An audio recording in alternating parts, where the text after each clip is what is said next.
So who here has gone on to Amazon or ASOS or something, then they've gone back onto Facebook and they've been followed around the website with whatever they looked at? Yeah, you see a lot of nods, heads nodding. That's basically done by retargeting, and I'm going to show you how you can retarget people who visited your website and retarget them with an offer. Well, the first step is setting up what's called a Facebook pixel. A Facebook pixel is a little bit of code that you put onto your website, and it basically tracks when people have clicked on an ad and visited your website, or whenever just someone goes onto your website. And the way to get your pixel code is if you go into your Facebook Ads Manager. If you don't have Ads Manager set up, it's on the top right hand side of your page. You'll see a little button that says Promote. If you click on that, then it'll take you through to your Ads Manager. When you're there, if you go over to the button that says Actions, View Pixel Code. If you've not set it up before, there'll just be a little button that says Create Pixel Code. It's one step.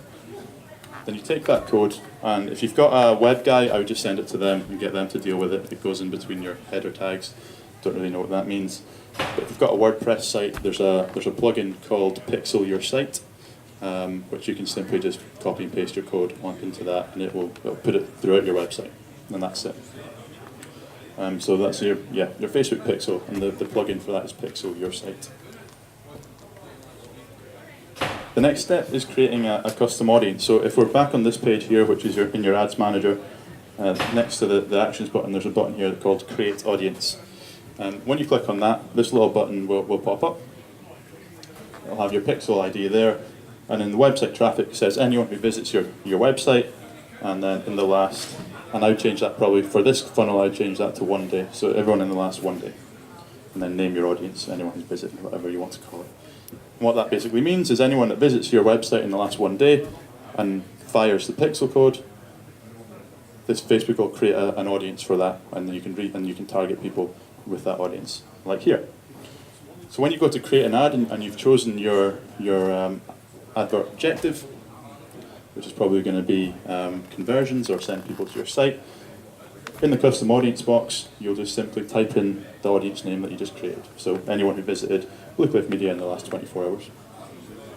And then you just want to leave all the rest of the targeting for this one the same, because you're targeting people that visit your website.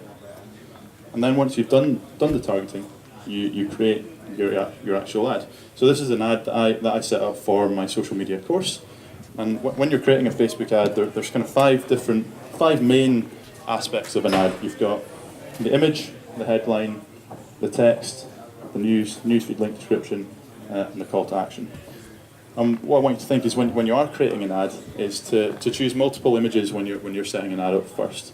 And you'll find that if you choose 4 to 5 different images, probably 1 or 2 will convert better than the rest.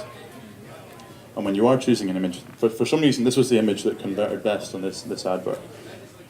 When you're choosing an image, you've got to think about what people are actually doing when they're on the platform. So they're scrolling through their phone, they're not really paying too much attention to what's going on, and so your image needs to stand out. It needs to be something that stands out in their newsfeed and catches their attention.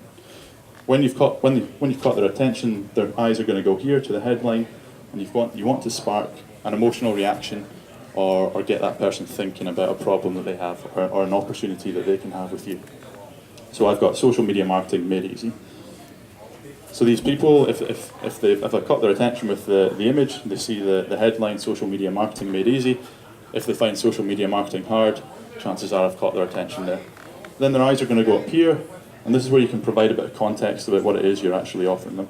So I've got a free course, get access to a free social media marketing email course here. They now know it's an email course, they know it's free. So if they're interested in a free course, it's going to help them with their problem, which is social media marketing. Chances are they're going to click on that ad. That ad would then take them to a landing page, and make sure your landing page is specific to the ad that you've created. And then also the sign up button, the call to action. I've got sign up. I've experimented trying different call to actions here. I've never really noticed much of a difference in terms of conversion rates for different call to actions. And once that person is signed up, they're in your funnel.